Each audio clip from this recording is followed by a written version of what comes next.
one of the key things that we observe in the current space is that the classic boundaries of sectors, oh, you're in the tourism sector, oh, you're in the hospitality sector, you're in whatever, those boundaries have very, very quickly vanished. Just like you said before, cross collaborations from between the likes of Qantas and Woolies is like, what's the connection there? None whatsoever. But we happen to have a bunch of workers that we can't use. Can you use some of them? Oh yeah, thank you very much. Right. And it's sort of social conscience 2.0 in large corporates. And I think it's just one of the elements that we see in how business is going to be very rapidly evolving as we eventually will paddle ourselves out of this crisis.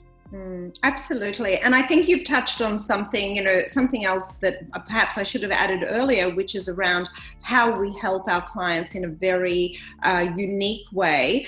I think that social conscience piece is really important, and what we're really strong at, I mean, we really believe in stakeholder capitalism and the model that around purpose-led business strategy that has been gathering steam over the last few years. I mean, Larry Fink has been a big driver. We saw middle of last year in the States, the US Business Council signed a new charter for what the ultimate deliverable of corporations is, and that it's not just about shareholder returns, but it's actually about considering a bigger group of stakeholders. And then even in January this year, before COVID hit, at Davos, there was a new Davos manifesto put together by the world's leading, business leaders. And so I think that's become more important than ever. One of the things that we do when we work with our clients is we help them develop a strategy that considers a bigger group of stakeholders. So it's not just about shareholders. It's also, and not just about customers, who of course are super important, but it's about employees as well. It's about your suppliers. It's about the community that you operate in.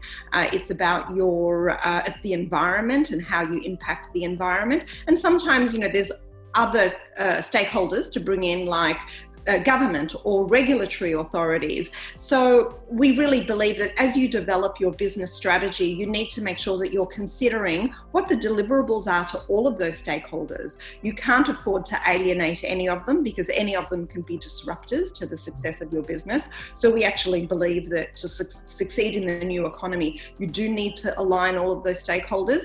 But I think, if we look at it away from the defensive side and look at it as an offensive measure, what happens is when you have all of those stakeholders aligned behind your business purpose and your vision and what you're trying to achieve, you get this exponential tailwind at your back, and it actually helps you be more successful in the world. So that's a little bit our secret sauce as well. So whilst we do the strategy part in a very, I guess it's it's classic strategy, starting with analysis and moving into formulation and then into implementation.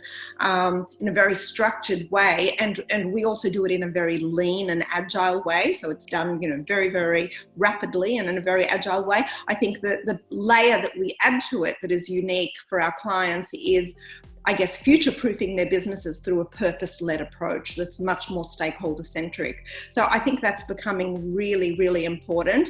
And I think we're also going to see a separation of businesses. The ones that continue to be very shareholder only centric will fall by the wayside, because people aren't going to stand for it. Communities aren't going to stand for it. Environmental activists aren't going to stand for it. So I think it is a real turning point right now, where we're embracing that broader approach is going to be key to survival.